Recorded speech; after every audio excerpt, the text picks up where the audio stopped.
because as we know, there are known knowns. There are things we know we know.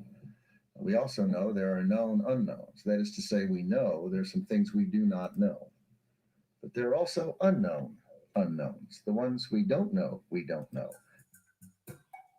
Yes, yes, yes.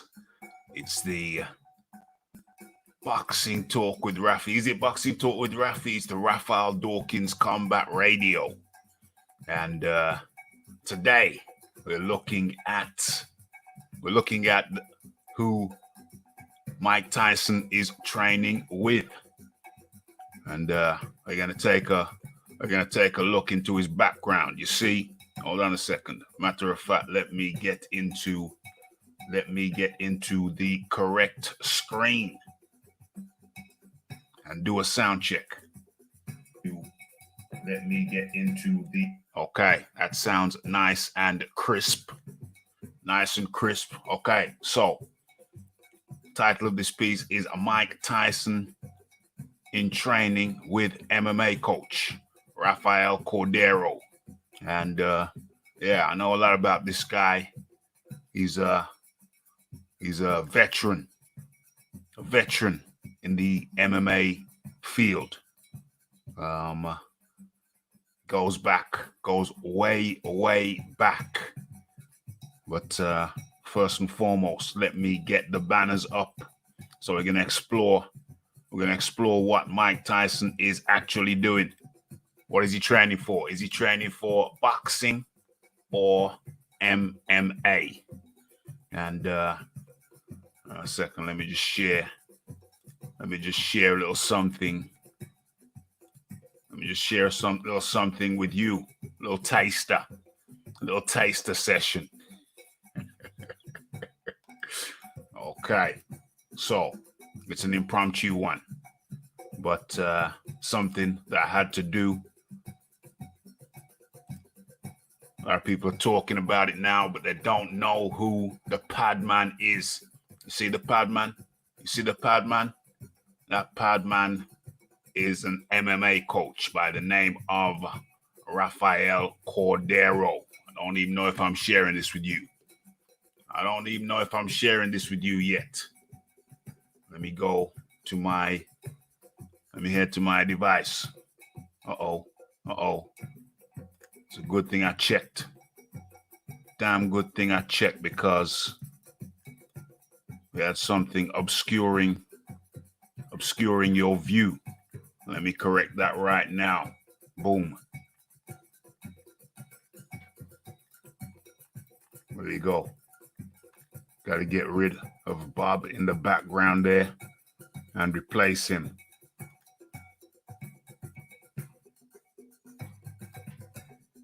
Even better still. Okay, so first things first,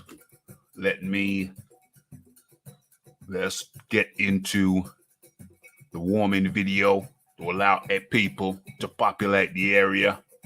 But even before that, let's do the topic. Let's write in the topic. Easily done. Copy and paste job.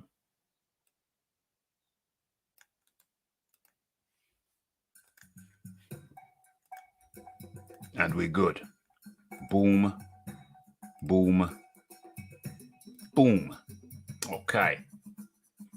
So, Mike Tyson in training with MMA coach Rafael Cordeiro. We're going to look into the history of Rafael Cordeiro, and we're going to be asking questions. What is Mike Tyson actually training for? Okay. Let me line up the warming video, allow people to populate the area. Stop sharing that. Let's get the banner up. Okay, and we'll talk about this picture shortly. But first, let's get into the warming.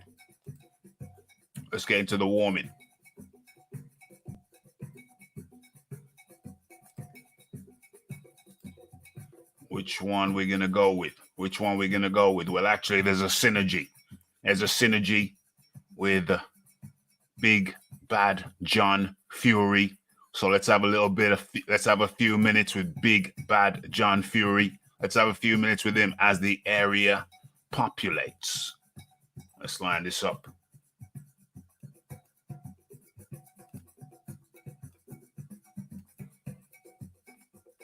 Okay. Let's share that.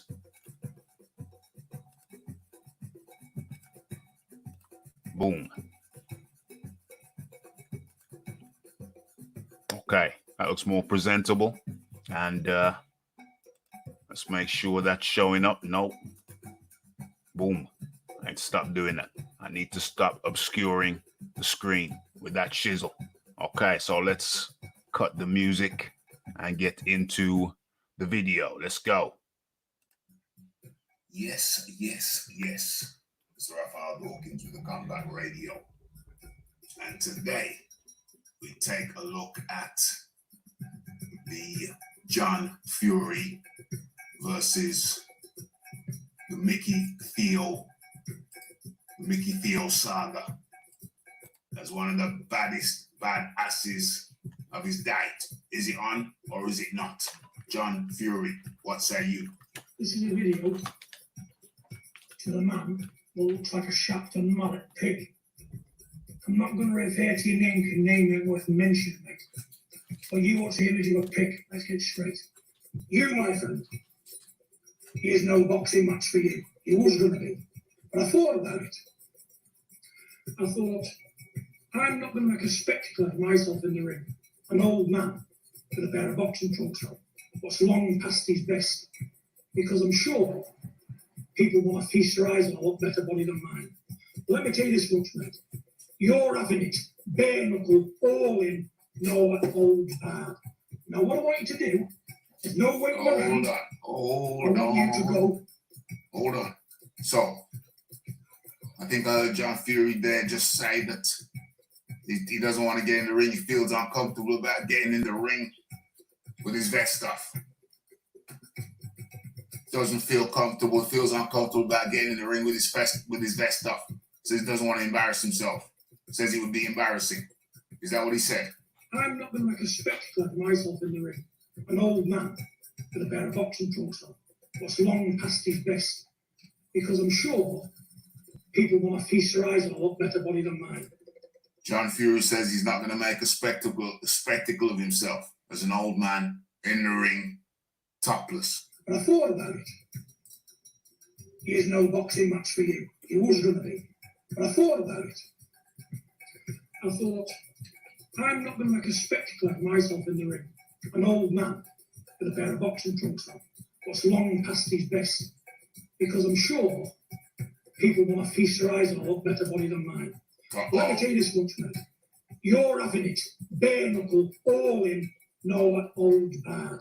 Now, what I want you to do, there's no waiting around. I want you to go today. Shut your mallet, pig. Are you listening to me, pig? I want you to go today. There's no money for you. You might look at the fame for you. 2 minutes I'll plaster you. But let me tell you something, mate. There's no money in this for you. And I know you haven't got £10, so I'm going to box you for free. Not box you, fight you for free. I've got fame. I've got money. I've got enough. But what I want to do is do you some serious damage. Are you hearing me, you pig? So get plenty of steroids and juice down you, mate, because I will fight you tomorrow, today, anytime. Hear this. My address, 51 Moss Lane Style, Winslow, Cheshire. Damn. John Fury says he's not going to fight Mickey Theo in a boxing ring.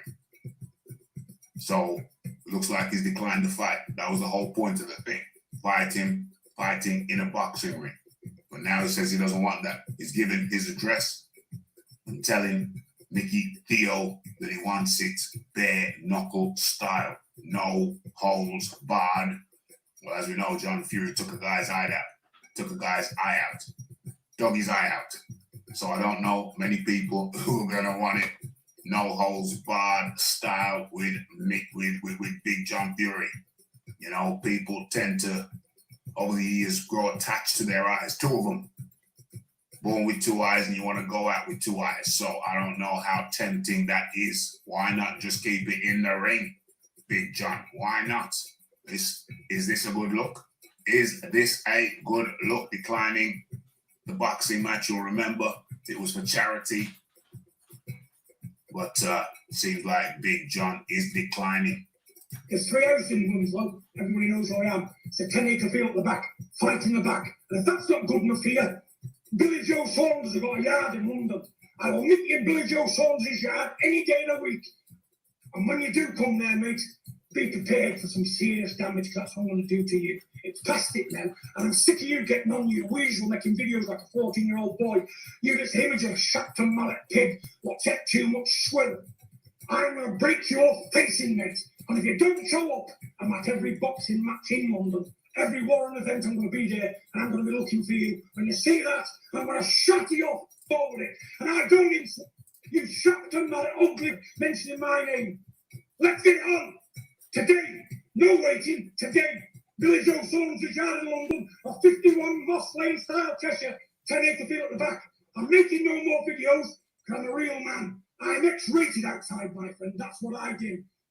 No boxing matches, no gloves, because I'm going to inflict some serious damage on you. You'll never do it again, my friend. You push one button too far. So, here to you, have that, you. Let's see you. Let's see where your balls are now, mate. Let's have it to King Day. Billy Joe Saunders' yard on my yard, 51 Moss Lane style Winslow, Cheshire, and I can beat you all. And another thing. Oh dear. Big John going ham, talking about Mickey Theo is a Shepton mallet pig.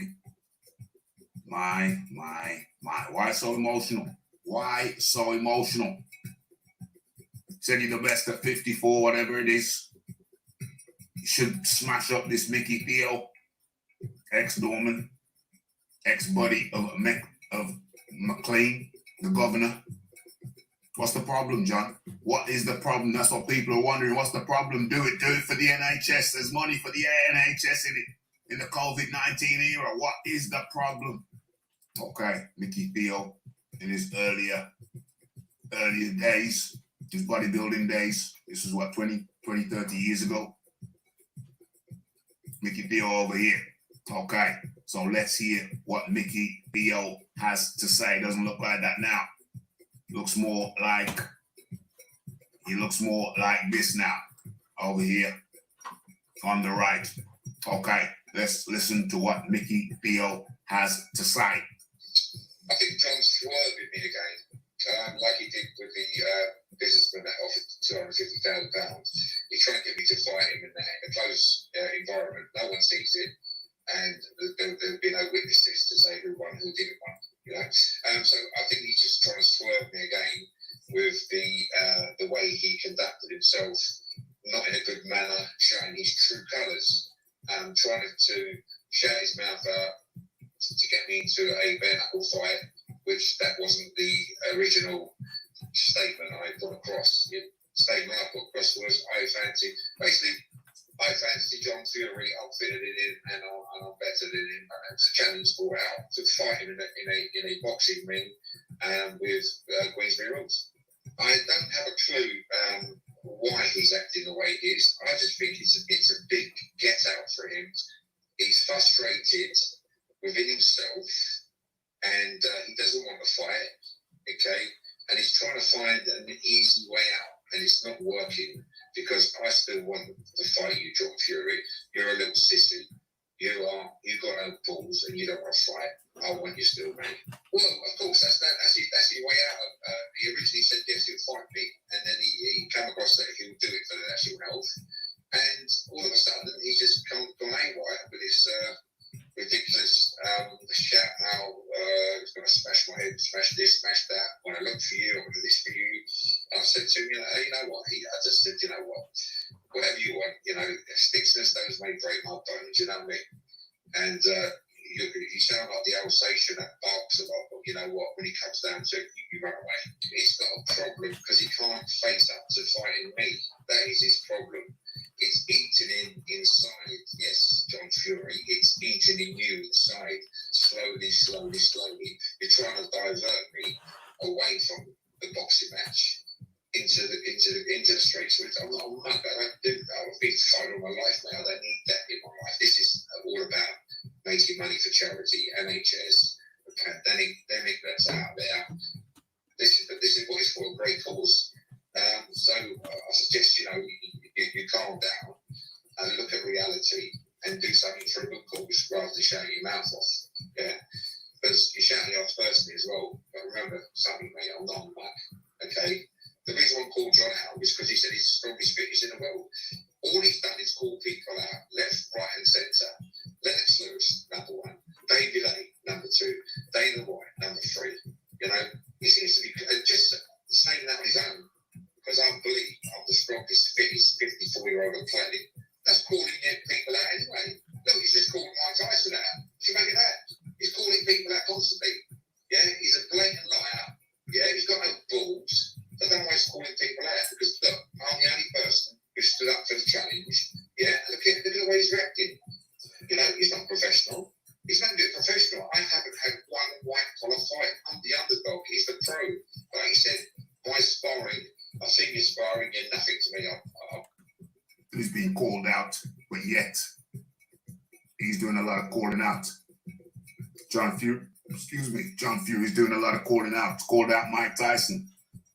But apparently Mike Tyson is not allowed in the UK because of previous convictions. And John Fury is not allowed in the US because of previous convictions of gouging the guy's eye out. So how the hell would that happen? Now, John Fury is criticizing Mickey Theo for calling him out. But he has no problem. But John Fury has no problem about calling other guys out. Dana White, Mike Tyson. I'm sure it's called out. Oh, Lennox Lewis too. But he has a problem with being called out by Mickey Theo. Almost forgot. John Fury. Where's that picture? Where is it? There it is, the Shepton Mallet pig. John Fury accuses Mickey Theo of being a Shepton Mallet pig. Shepton Mallet is a region, rural, semi-rural region, primarily rural region in the UK, not too far away from Bristol, a major port back in the design.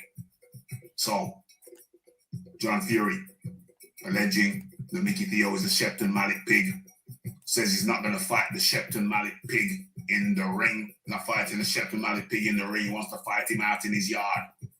Wants to fight him in his back garden with nobody around. What the hell is going on? What the hell's going on? What say you? Who's ducking the fight? Who's ducking the fight? Is it John Fury or the man he alleges to be the Shepton Mallet pig? I don't know. What say you? It's the Rafael Dawkins. It's the Combat Radio. It's the like. It's the subscribe. It's the comments. It's the shares. It's to have your say. It's to tune into the live shows. Mondays, Wednesdays, Fridays, 9 p.m. UK time. And let John Fury finish off. Take it away, John. What's your final words? Here's one for you. Forget you, Bum. I'm looking at fighting Mike Tyson. How's that? Mike's making a comeback. I don't value my life for 50 pence. But let me tell you something. Mike Tyson is worth doing charity with. He's a proper king of a champion. He's a proper man, tried and tested, not some doorman where I used to practice on as a 14-year-old boy. And if I never knocked 4 or 5 a night at 15-year-old, I'm disappointed. But let me tell you something.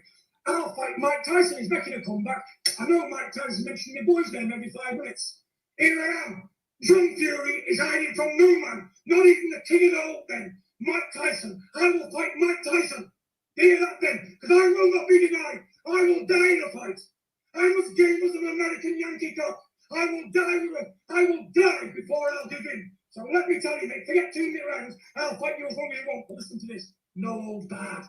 I'll rip you to pieces. I'll tear you to pieces. Good day to you. Oh, God bless you, because you're going to need it. Get plenty of juice down your juice head. You're going to need it. End up, bomb. Uh-oh.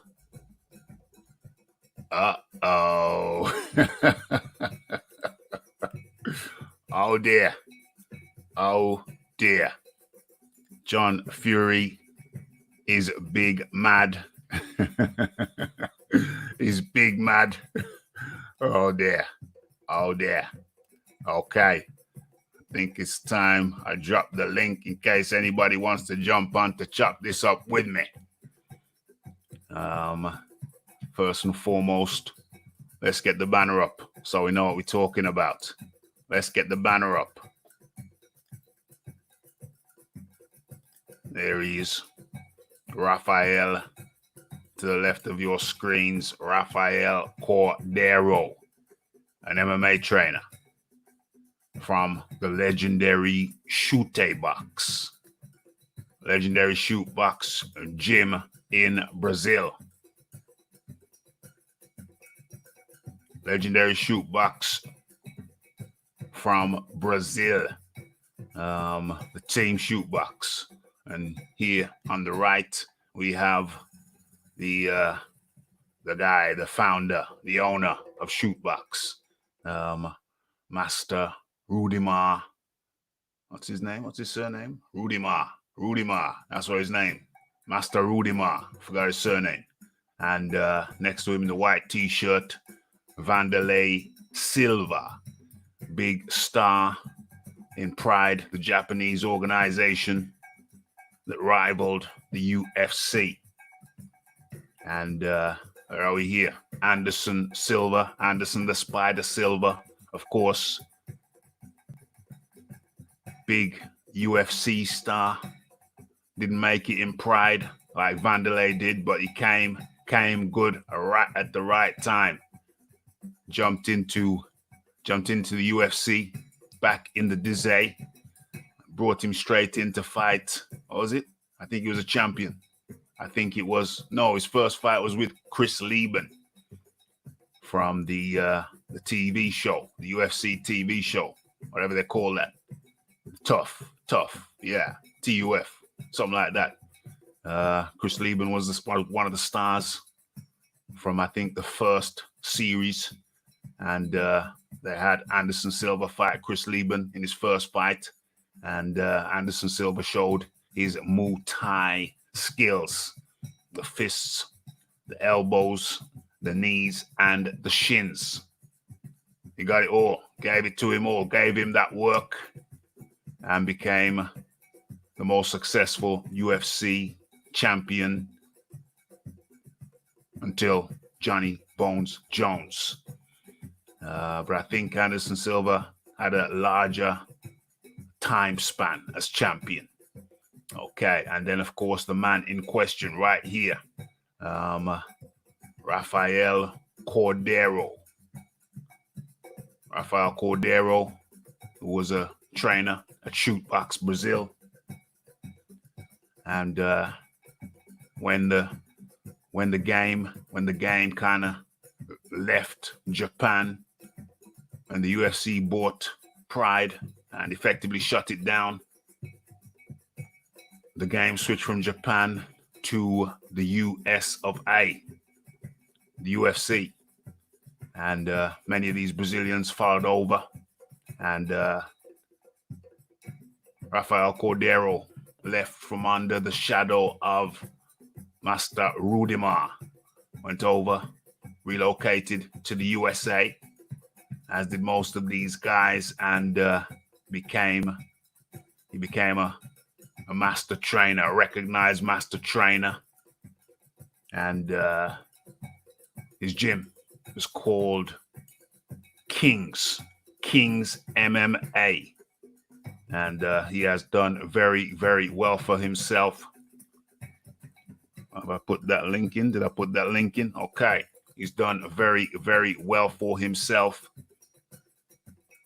And he is the man. He is the man that you see. He is the man that you see holding pads for Mickey Theo. It's fucking crazy, isn't it? Okay. We don't have any obscenity. We don't have any obscenity over here, my friend. We don't do obscenity over here, and certainly not Certainly not before the watershed. But thanks for jumping on anyway. Appreciate it. Okay, so where are we?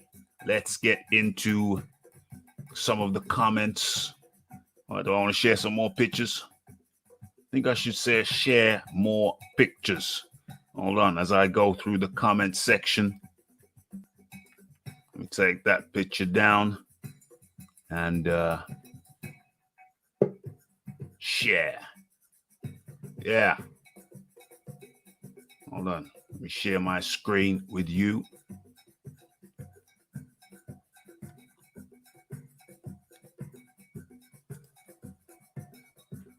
Where are we? There we go. Boom, boom, boom.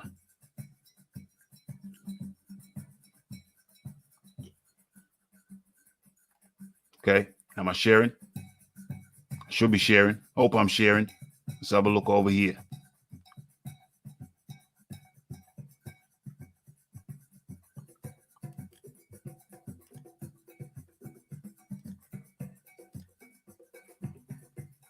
Okay, so let's get into the comment section.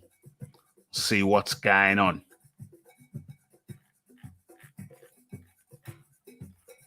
Where are we?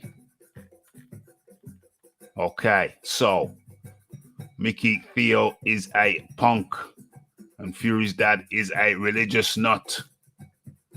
Says 2 packs. Okay, I think that was just Big Phil. Thanks for jumping on, Big Phil, but we like to keep it nice and clean over here. She's biz in the building.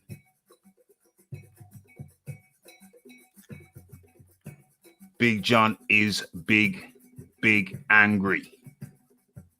Larry Lawson, what's up? He's big mad. Yeah, I think that's one of the problems. With John Fury. One of the problems is that he said he was the fittest, the baddest, 50-odd-year-old, and now Mickey Theo wants to come and have a challenge match for the NHS. Maybe they'll pocket a few shillings for themselves. Pocket a few shillings for themselves. There's no harm in that. It's good fun. It's entertainment for the COVID era. But now John Fury's talking about he doesn't want to take his shirt off. It's nothing to feast your eyes on, but I mean, really and truly, can he not keep on a vest? Or would he take his shirt off for Mike Tyson? Would he take his shirt off for the Mike Tyson fight? So why not take his shirt off for the Mickey Theo? Well, wear a sports vest. What's wrong with that?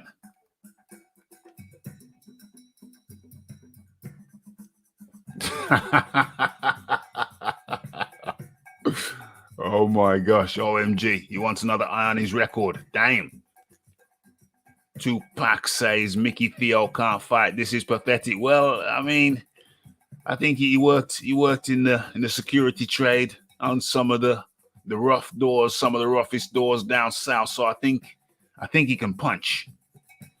I think he knows how to throw a punch at least. At the very least, surely he knows how to throw a punch. I would hope so. I would certainly hope so. Uh-oh. What happened there? That's not what I wanted to do. I want to open that. No, forget that. Let's see what else we got here. This is him with Anderson Silva. That's him. Rafael Cordeiro with Shogun Rua. Rafael Cordeiro himself with his lovely lady wife. And yeah, there he is. Where is he? There he is, holding the pads.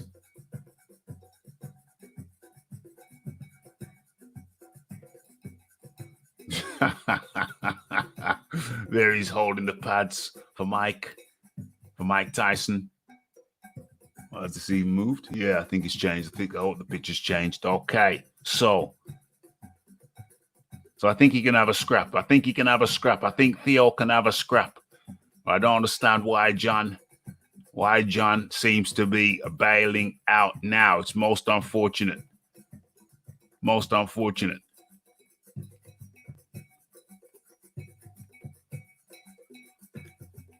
He's looking well, and in years to come, people will look back at this and take it for what it is. A bit of good humor from a proud man, a granddad, a father, to the heavyweight champion. He doesn't seem to be particularly humorous, though, Reverend Pickles. You don't seem like he's particularly humorous. He seems big mad.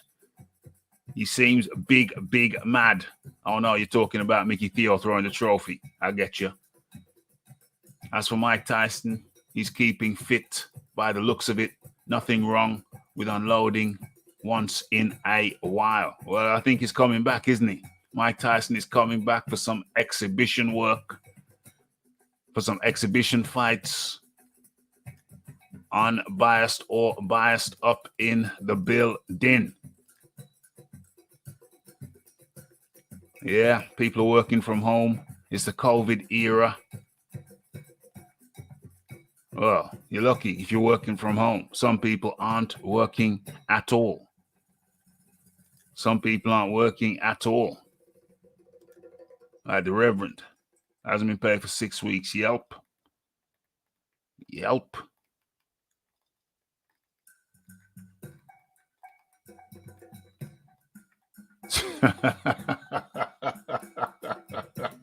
OMG.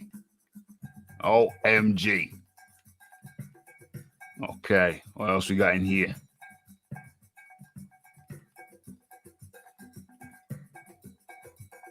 Yes. AK Jr. up in the building. Fuzzy in the building. Yeah, so the question is, let me get that picture down. As a matter of fact, hold on. What am I thinking? Where are my manners? Let's share. We're talking about Mike Tyson, so let's share. Let's share some of the footage.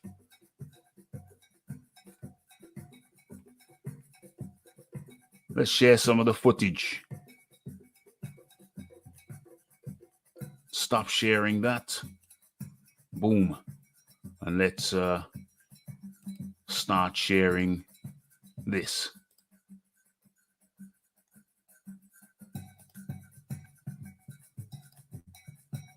Okay. I like the way it just brings it straight to the fore. Let's bring this down. Okay. So Mike Tyson looking in dazzling form.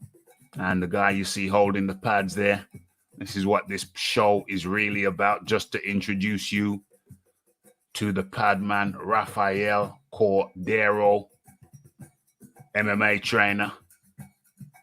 You can see his face sometimes because we've been looking at Mike doing his thing and we forgot to look at who the hell was holding the pads. I think that most people would have expected that the dude holding the pad would have been a boxing guy, but no, it is an MMA guy. And this gives rise to the question. As a matter of fact, hold on. Let me just get this screen. A little bit bigger. Hopefully, I can do that without causing any major disruption. Okay, that looks nice.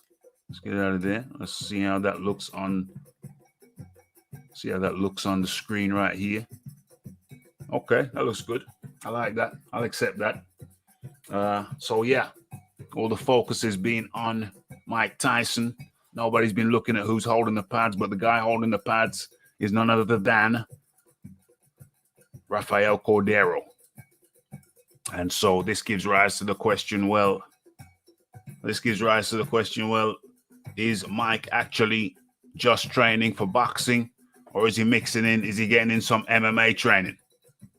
If he's not doing a little bit of MMA training, then why is he with an MMA trainer? Although it could be argued that Rafael Cordeiro specializes in the stand-up phase of MMA, so it's perfectly reasonable and perfectly logical that Mike is only doing boxing training. But you can't help but wonder. You can't help but wonder that if that's all you're doing, if you're just doing a bit of boxing training, then why are you with Cordeiro? Why are you with Cordeiro?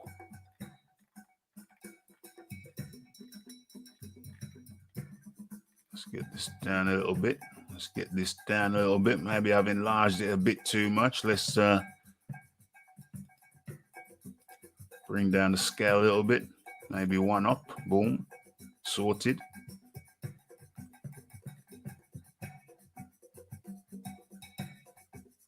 Yeah, there he is.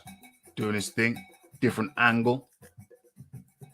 Okay, so Rafael Cordeiro, Mike Tyson, getting that work in.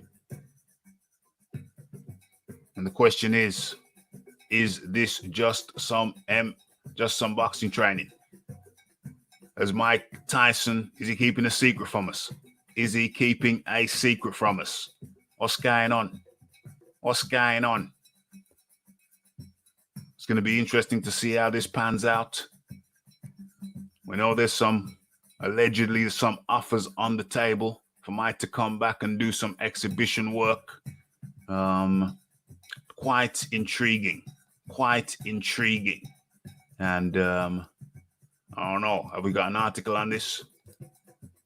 Do we have an article on this development?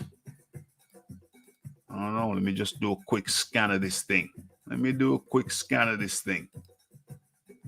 See if you got anything.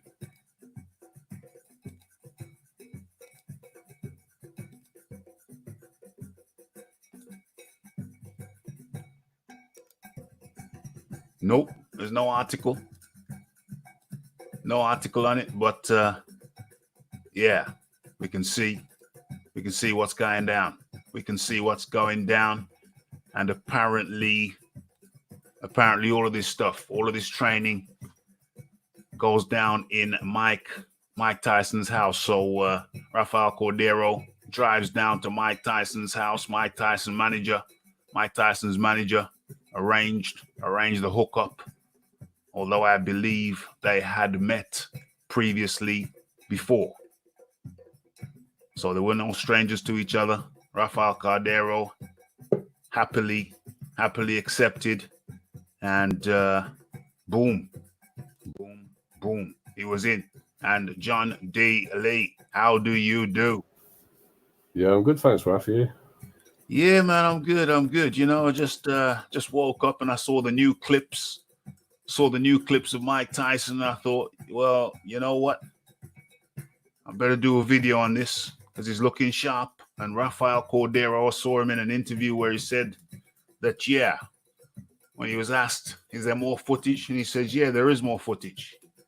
I might release in a few days' time. Today is a few days' time. I woke up, look at my Twitter. By the way, peeps, if you don't know, you can follow me on Twitter for some exclusive content you don't see on the YouTubes. Another benefit is that I post up. Did I post this one up? Oh, damn. I forgot to post this one on Twitter. I will do. I post up on Twitter, so oftentimes if the YouTube's notification fails, then Twitter should save you. I think this is a dual broadcast I'm doing as well. Yeah, another dual broadcast. Did the first one work? Yeah, I think it did. This is the second dual broadcast. But yes, John D. Lee. I thought I better do a little live on this. I was thinking about it. I'd do a quick video. I said, you know what? I could do a live in the time it takes me to do the research for a video. And plus with the live, it's a one take. Boom. There you go. So your thoughts and observations on this, John D. Lee? I've got to be honest. I don't read a lot into what people look like on the pads. Yeah. Yeah. There's some issues with pads. First of all, they don't offer the same resistance that a heavy bag offers. Mm-hmm. A lot of trainers tap the punch as the punch is being thrown. Yeah. Mike Tyson's always looked good on pads because he's got speed. Mm-hmm. He's showing some good speed for a man of his age. Yeah. But beyond that, I'm not reading much into it, to be honest. Mm-hmm. Sorry to be a bit of a party pooper. No, not at all. Over here. There's a lot of people saying that Tyson would knock out everybody now. Yeah. He beats AJ, he beats Fury, he beats Wilder, he beats Dillian White. Yeah. And I'll be honest,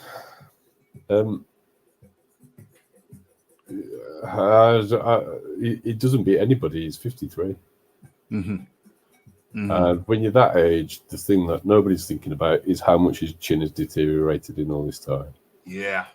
Yeah. The jaw. I don't know. I mean, I like to believe in miracles. I like to believe in miracles, and I'd like to think, hey, maybe Mike could be the first guy to come back and have a stronger jaw than when he left. I don't know. Maybe some miracle could have occurred. Now, if he's gonna do something with Evander, and Lennox has even mentioned something. Yeah, I can't see Lennox doing anything. I'll be brutally honest. Lennox looks far too comfortable sat on TV for me. Yeah. Evander, I can well believe Evander would look to try and get in shape, and they could do something. I've heard a bit of talk about Shannon Briggs getting involved, but he's a bit young to be getting involved with them. Shannon, yeah. Shannon Briggs is a bit young. Yeah, I think an over 50s tournament amongst themselves is one thing. Yeah. But you don't want to let Shannon in. You don't want to let Shannon in the room. The prevalence of pads in modern boxing is not really a good thing, to be honest. It has been detrimental. Yes, I think so. It looks good on camera. That's about all it does. I don't know what your thoughts on that are. But... Well, pads, very controversial topic. The boxers of old, they tended to focus on actual sparring, bag work and sparring. So this pad thing, it's got mixed reviews. Some people swear by it, and others see it as something that's detrimental. Others see it as all those rounds you're spending on the pads. You might as well be in the ring. Counter argument to that is that if you're in the ring, the pads don't give you concussions. Some people see that as a good thing, and some people see that as the problem in itself. Yes, John. Well, you can't spar all the time, so there needs to be something else. But I think heavy bag work is much better than pads. So I don't think anybody stops sparring and only does pads. Maybe Tunde and Anthony Yard do that, but I think that's a totally isolated case. The old great trainers didn't really use pads. Yeah, that's right. And they had a much higher level of skill in their fighters than we have currently. Yeah. Yes. And also, people didn't need to try and manipulate weight to get knockouts. Yeah. In the olden days, if someone moved up a weight category, they didn't necessarily move up to the limit of the weight category. You could have a welterweight coming into a middleweight fight at 153 pounds and knock out the established middleweight. Yes. So, I think a lot has been lost, especially good trainers, and this prevalence of pads is part of the problem. Yeah. Less time in the ring, too much time on the pads.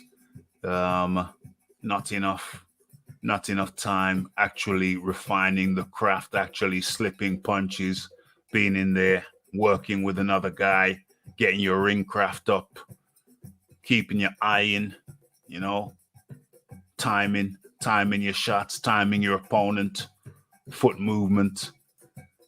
You notice when people are doing pads, they're often stationary. Where's the foot movement? Where is the foot movement? Me personally, I think there is a place in the sport for pads, but I think too much time is spent on the pads. Pad work. I mean, I like the Brendan Ingalls system where you'd spar, and for the most part, you weren't hitting the head. You're effectively body sparring. You can throw shots to the head, but not concussive power. It will just slip around the head. You throw a punch around the head, beside the head, over the head, but not actually at the head. I am a proponent of that kind of sparring for the most part. Headshots included at times, but for the most part, shots to the head, but not actually hitting the head. Do that kind of shizzle a lot in karate. You pull you're still good. It's still good training because you have to get your distance in. You have to get your distance in where you can basically punch a guy 1 millimeter away from his nose, maybe 5 millimeters. Leave a couple of millimeters margin for error. That's a big thing. That's a big thing in some forms of karate sparring, non-contact sparring. In boxing, you can't have contact with the body. Leave the head alone. Save the concussions for the fights themselves. I'm a big proponent in that, but absolutely getting in there, getting your adrenaline pumping when you're up against somebody you think might be better than you. Your adrenaline spikes, and then you have to control that, especially if you're up against a power puncher. Your natural instinct is to be concerned. Your adrenaline goes up, and you're working your footwork, you're working your timing, you're working your punching speed, you're working your accuracy. Many of those things aren't achievable on the pads. Pads have a place, but I think, I'm with the old school trainers. Get them in the ring. I'm not with the old school trainers when it comes to going full bore and leaving guys with sponge-like brains. It ain't good. We've seen what happened to many of the old fighters. We've seen what's happened to the likes of Riddick Bowe, your Evander Holyfield.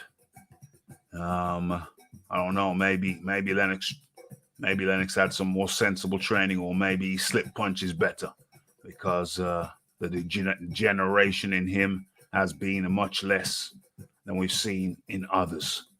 Tommy Hearns comes to mind. He that Kronk style. Emmanuel Stewart did a lot of things right, but I'm really a big proponent of going light to the head. Going light to the head, taking it easy on the head, taking it easy on the brain matter. John D. Lee. I've got mixed views on that. Yep. Yeah.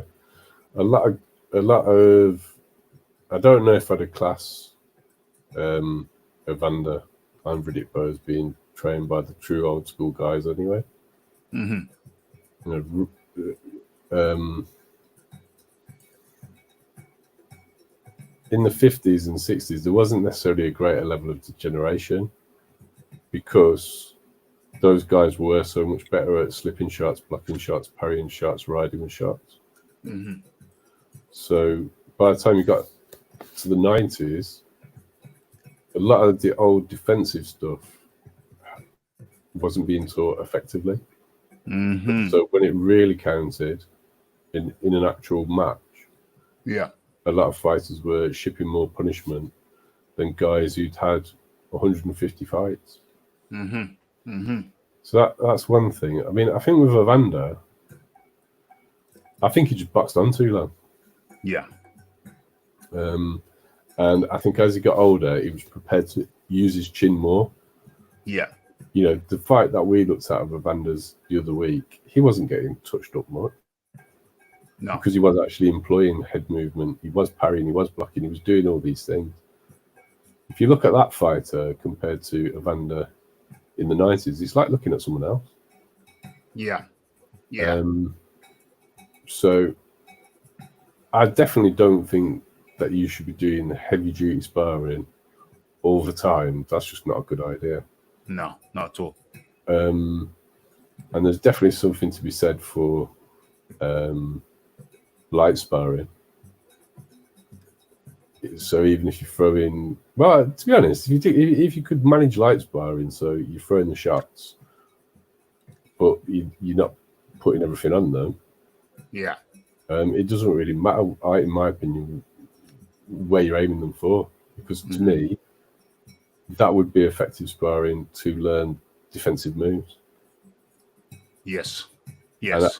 And I think that's actually the most important thing. Fighters these days haven't learned to defend themselves adequately. But if you were fighting, twice a month, that's only possible if you're good at keeping yourself out of trouble. Keeping yourself out of trouble. You can't get busted up completely and then go and fight again in 2 weeks' time. Yeah, that's right. And that's what they all used to do. Yes. So, and also I think the way amateur boxing has gone has actually been detrimental to learning these sort of things as well. How so? Well, because everybody just ends up fighting at range. Yeah. So there's only one form of defense, which is footwork. Whereas there's a multitude of defensive techniques that aren't being learned at amateur level. Yes. And then they're not being taught at professional level as well. So I understand within the amateurs, that makes the amateurs safer. But it makes, in my opinion, the professional ranks more dangerous because people have got less defensive tools than they used to have. Less defensive tools than they used to have, and you don't get them defensive tools by hitting the pads. So I have to agree with that. You should be in there. I think there's a place for it, but you should be in the ring with an opponent moving around. Different levels of intensity. You should be in there in the ring, moving around, learning your timing, learning your footwork, learning your attacking skills, but also equally important, learning your defense. If you have an impregnable defense, then that stands you in very good stead for winning a fight. And what's the time now? Yes, okay. It's a quick one. Try to come on and do a quick one instead of a video. Give the Combat Radio Nation a little live show, quick live show for your Tuesday afternoon. Had to talk about Mike Tyson, Rafael Cordeiro. People jump into the show at different times, so it might be a good idea. Might be a good idea for me to show some more of that sparring session as we close out, look to close out the show, coming to the final segment. Let me share that. Let me go ahead and share that with the people.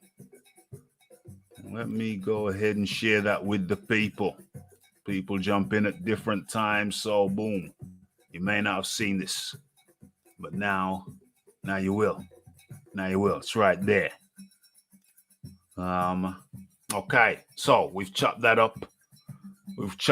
Thoroughly.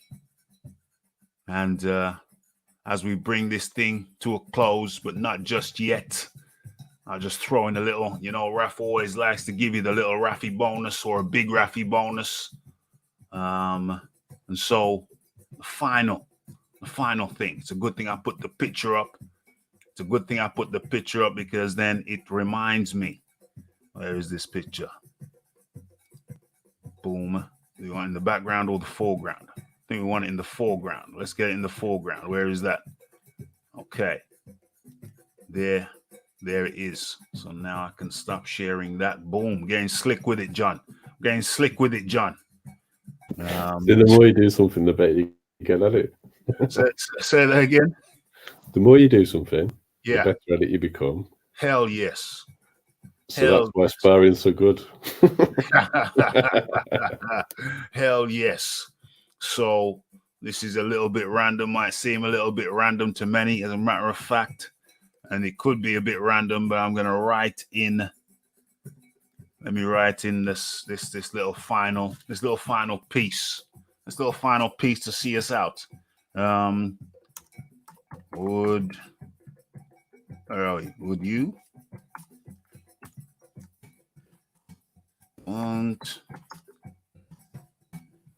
want TV cameras in your home?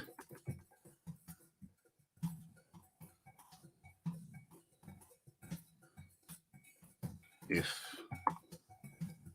you were a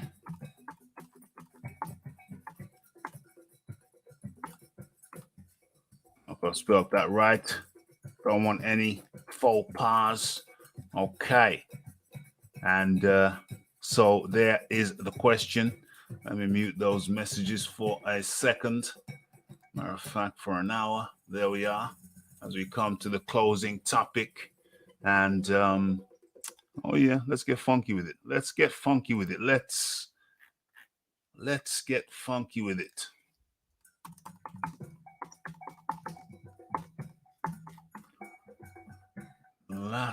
The last dance Netflix. Dame. Okay, let me share this.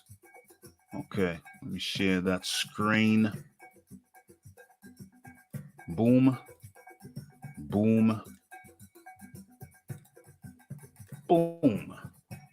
Okay, and I know that thing there's going to be blocking, no doubt. That thing there's going to be blocking all these messages coming through. Let me hide that. Let me hide that picture. Get out of there. Let's put that picture up in the background, shall we? Okay, and how are the two connected? How are the two connected? Let me just alter that screen a little bit so you can see what I want you to see. Okay, let's go back to that. Okay, excellent. Have you been watching this Netflix series, The Last Dance, featuring what's his name? Michael Jordan. And in his championship year or something like that with the Chicago Bulls. Have you been watching that, John D. Lee? No, I haven't, to be fair. I've not really been on Netflix for a while. Yeah, neither have I. I haven't been watching it, but a lot of people are talking about it. Seems to be a hot topic. I've got Netflix, so I pay my dues.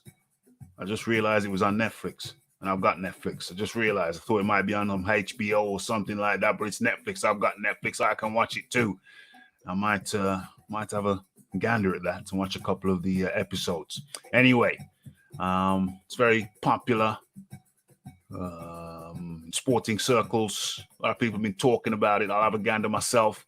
But yeah, I was over at my buddy's channel the other day, and apparently part of the documentary, they have cameras in his home. They saw him chilling out and whatnot. They're talking to him in his home, and they're doing this, that, and what the other. And then it turns out that the home which he's using and which is being purported to be his home actually is not his home. He's lending somebody else's house, doing the filming in somebody else's house, presumably for whatever reason. He doesn't want the cameras in his house. Now, my buddy, his view, his partner's view was that was a douchey move. That was a douchey move. Why can you? Are you too good to have cameras in your house? Are you too good to have cameras in your house? Now don't get it twisted. I'm not I'm not going in on my buddies. That's not what I'm doing. But you see, well, I'm not going to tell you my point of view. I'm just raising the topic. They raised it. I thought it was a real good topic, and I wanted to talk about it too. And I have a particular point of view, which I'm not going to share just yet. I don't want to color anybody else's point of view. But what say you? What say you, John Daly? What say you? Well, I don't know what his reason is for not wanting them there to start off with. Okay. So, and I doubt that's going to come out because there's obviously some sort of private reason that is his prerogative. Yeah. I'm not the sort of person who is interested in celebrity lifestyle. Mm-hmm. So it makes no odds to me where they would be talking to him. So I don't know if I'm the best person to answer this question. Right.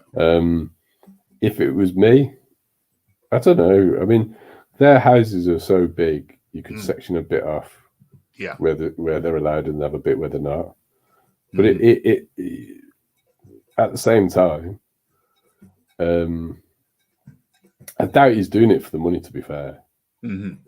As far as I can tell, unless he no longer has any rights to the footwear brand. Yeah. Which I'd be shocked. Jordans sell like mad. Yeah. They're particularly popular with the young people at the moment, particularly Jordan 1s. Yes. If he's getting anything off that at all, he's not doing this for the money. Right. So, therefore, I have even a more on his side of not letting people into his house. If you were doing it for the money, and you was pretending that you were letting everybody into your life, and it was a fake, then I could understand that. But I very much doubt that Michael Jordan is doing it for the money, unless some really bad lawyer advised him to sell his cut of his clothing brand. Yeah. Because that revenue stream is just constant forever. Absolutely. So, you know, I think that makes it a bit different. Also, you know, a lot of the time you've got celebrities who don't have any talent. Yeah. So cameras go into their homes because that's all that they have to offer the public. You're looking at how they live. Yeah. Jordan, that doesn't apply to him. Mm-hmm. So I definitely think in his case, I don't even care if the reason isn't particularly good, to be honest, because I don't think he's doing it for the money. I think he's within his rights. Yeah, I don't think his home is a major feature of the thing. It's a minor feature. But however, it was said that it was found out apparently that the filming in his home, not that it was particularly important or he wasn't showing his home. This is my home. And it's not, the suggestion isn't that he's gone to a better home. I don't think you're going to find many better homes. It's not that he's gone to a better home. It's just that he's gone to a different home. He's gone to a different home from his own. And so my question to you is, can you fathom why he would opt to do that? It could be a multitude of reasons, couldn't it? No, I can't fathom it. Yeah. But at the same time, even if it was just something, you know, not particularly good, like he just doesn't want people to see where he lives. Yeah. For whatever reason. Yeah. I'm not really holding it against Jordan because he's not marketing himself as that type of celebrity. Well, you see, my buddies, and that's why I raised the topic, because my buddies, they said it was douchey. But they just probably wanted to be nosy. Do you see what I mean? I totally what you mean. If you're a reality TV star, you're marketing yourself as someone who lets you see the reality of their life. Mm-hmm. In those instances, you could say it was dishonest at least. But Jordan's not even doing that, is he? No matter how minor part of the documentary it is. Yeah. He's there to be Michael Jordan. Yeah. Arguably the greatest basketball player of all time, arguably not. but he's certainly in the conversation, whoever you think it is. Totally. So that's why he's there. He's not there because he's got a really interesting private life that he's been showing to everybody. As far as I know, he's always kept it on the complete down low and low key, whatever he does. So he just carried on like that. Yeah, you see, it was interesting because my point of view was totally opposite to my buddy's point of view. They said it was douchey, and you see, it's funny because I had thought about this myself. I thought about this topic. I thought, what would happen, Raphie? What would happen if you became super, super rich, super successful? Would you have people in your home? Now, some people may recall me talking about going to film school, graduating film school. Now, one of the things that happens when you have a camera crew in your home is damage. One of the things that happen when you have a camera crew in your home, you are not going to have a camera crew in your home and have them leave without causing damage. So on the simplest level, you have a camera crew in your home, well, you didn't, but now you do, that there is going to be damage. There's going to be scratches that weren't there before. Someone's going to use an appliance that they shouldn't have been using, don't know how to use it. They're going to break something. They're going to scratch something or things. So on the very simplest level, it's a damage issue. You don't want your home damaged. Don't have a camera crew in your home. Bunch of people carrying equipment, bashing against walls, scraping the door, scratching your coffee table, breaking your tap, your newfangled, awkward to use taps I've never seen before. So one is damage. That's one good reason not to have a camera crew in your home. And the second reason, which may be even more important, I don't know, depends on how you weigh these things. The second issue is privacy. You're a rich guy now. You've given so much of your life over to the public. You're out in public. You got to sign this. You got to sign that. Damn it. And you have a happy place. That happy place is your home. You are in no way obliged. To have the cameras in your home.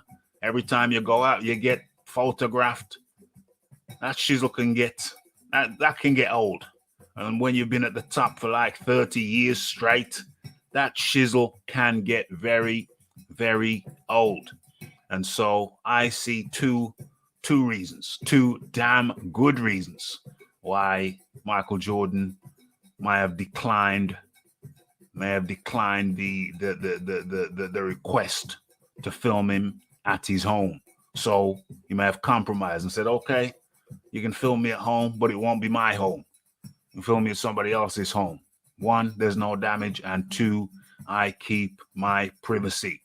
I want just a little bit for me, just for me. You know what I'm saying? What do you think of those explanations, those possibilities, John?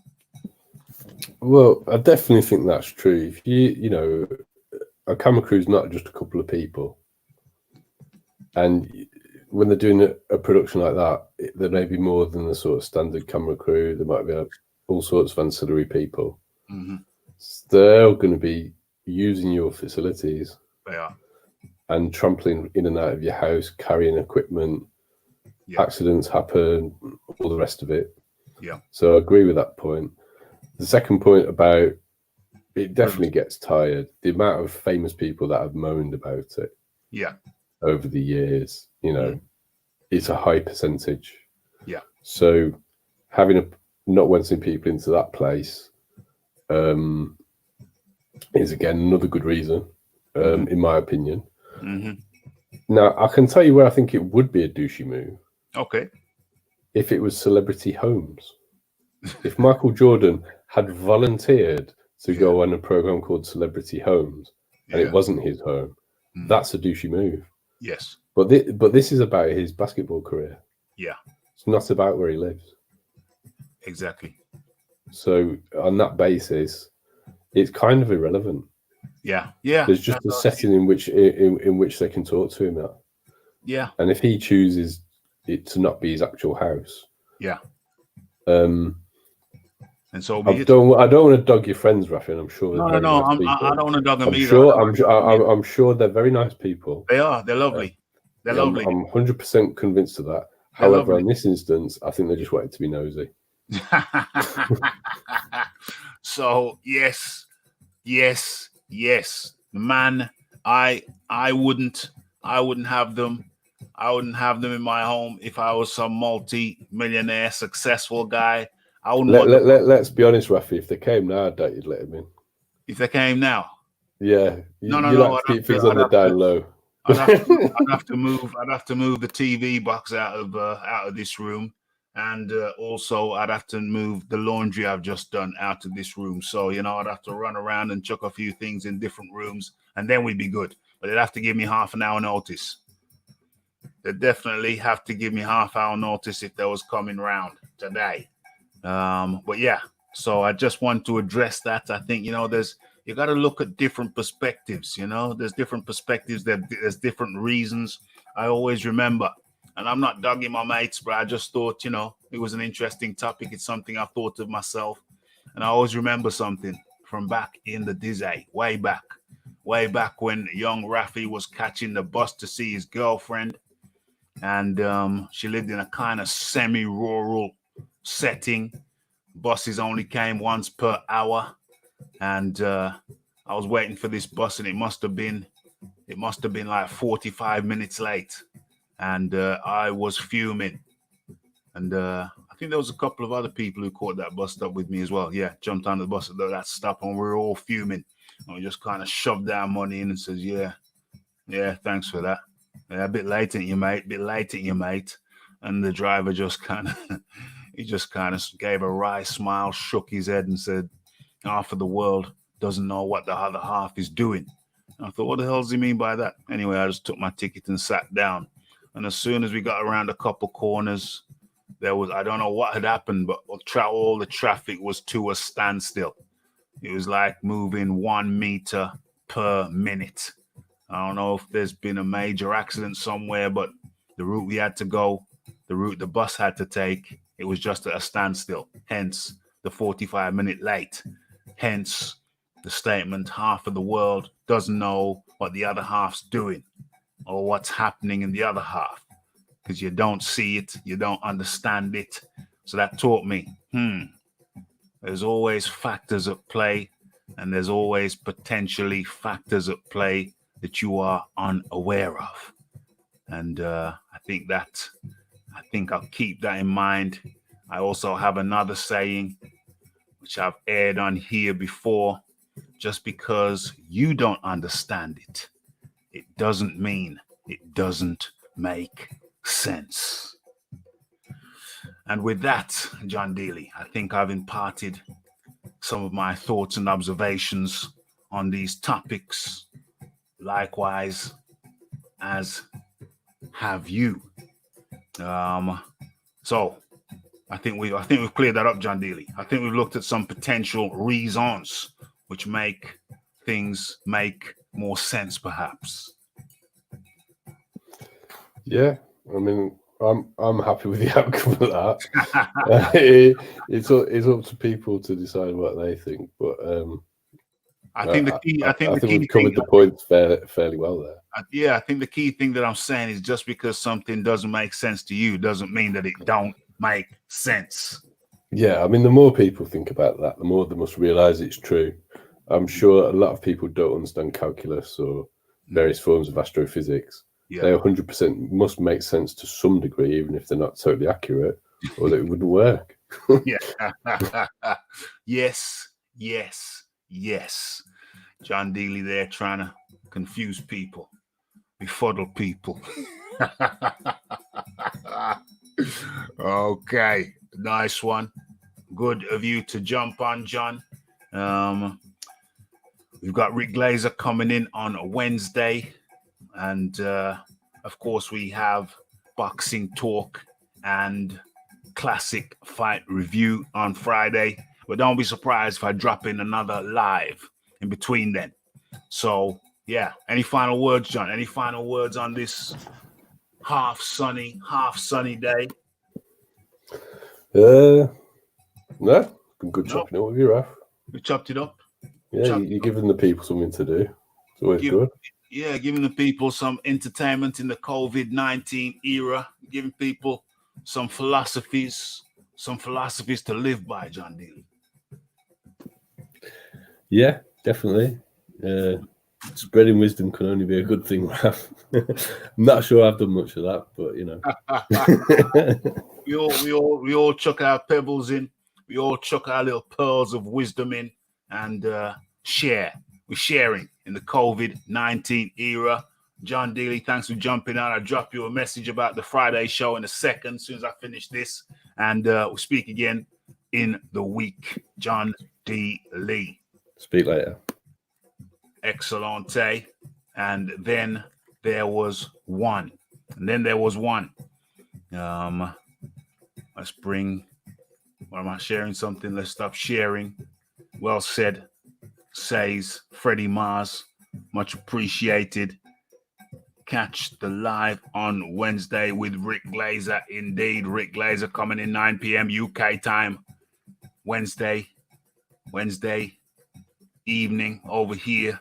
Mornings elsewhere. Afternoons elsewhere. Mornings elsewhere. Yeah, so that's how we're doing it. So what else? What else have we got to say? Just got to recap. Mike Tyson is in training with Rafael Cordeiro. Why can't I see that? Boom. There he is with Rafael Cordeiro on the left, the MMA trainer. So is Mike Tyson slipping a little bit of MMA training in alongside his boxing training since he's working with the MMA trainer? That is yet to be revealed. Rafael Cordeiro of the legendary Shoot Box, Vale Tudo. Vale Tudo is Portuguese for anything goes. Later on, changed the name to No Holds Barred. And eventually, people settled on the name of Mixed Martial Arts. And that is the guy you see holding pads. That's the guy you see holding pads for Mike Tyson. And so, very, very interesting angle that most people have not realized. So, there he is. As he takes us out, the end of this impromptu lunchtime show. Hope you've all enjoyed it. Thanks to John Dealey for jumping on. And what else is there left for me to say? You know the routine. It's the like, it's the subscribe, it's the comments, it's the shares, and it's the subscribes, and it's the follow me on Twitter. And don't forget about the live shows. Monday, Wednesday, Friday, 9 p.m. UK time. It's been a good one. Little entertainment, lunchtime entertainment over here in the UK. It's morning time over in the USA. Have a great day. Make the most of it. Make the most of time with your family and your loved ones. Get some exercise. Drink plenty water. Last few days, I just had the instinct to just drink water. Woke up on Saturday morning and I thought, I want water. And I haven't drank any other thing since. I think I'm going to go 7 days. I think I'm looking at 7 days, 7-day challenge. Go make a coffee now and cut my grass. Talking about water, Reverend Pickles, ever the rebel, says he's gonna have a cup of coffee. But let me put this out there. I want to set up a 7-day challenge. 7-day challenge where the only thing you drink is water. Not flavored water, just aqua, pure aqua. I don't know how I'm going to structure the challenge, Anybody wants to jump on it? Anybody wants to jump on the challenge, the 7-day nothing but water regimen? The only thing you drink is water. Anybody want to jump on that challenge? Let me know. But I'm on it. I think I've been on it for when? Are we now? Tuesday? So Saturday, Sunday, Monday, Tuesday. So I've been on the water, drinking only water now for about 4 days. Water, but in my coffee. People don't want to jump on the 7-day water challenge. Don't want to jump on the 7-day water challenge, bro. I don't know. I can't say I feel any different yet, but it's got to be doing something positive. Anyway, it's the Rafael Dawkins. It's the Combat Radio. It's the like. It's the subscribe. It's the comment. It's the shares. And it is the hitting the bell icon to stay updated with news and notifications. 7 days, don't talk about Wilder. For you, that's what we want to see. Who's we? Speak for yourself. Speak for yourself. You don't talk about Wilder for 7 days. Okay, it will be hard, but I'll try. Can I put a touch of whiskey in my water? Nah, try. We're going for 7 days. We're going for 7 days, just water. Come on, jump on the challenge. Jump on the challenge. Jump on the challenge. Come on, EJ, jump on the water challenge. 7 days, nothing but water to drink. Obviously, eat your food as per usual. Let's go for it. I'm 4 days in. You can do it. It's the Rafael Dawkins. It's the Combat Radio. And the only left for me to say is blessed.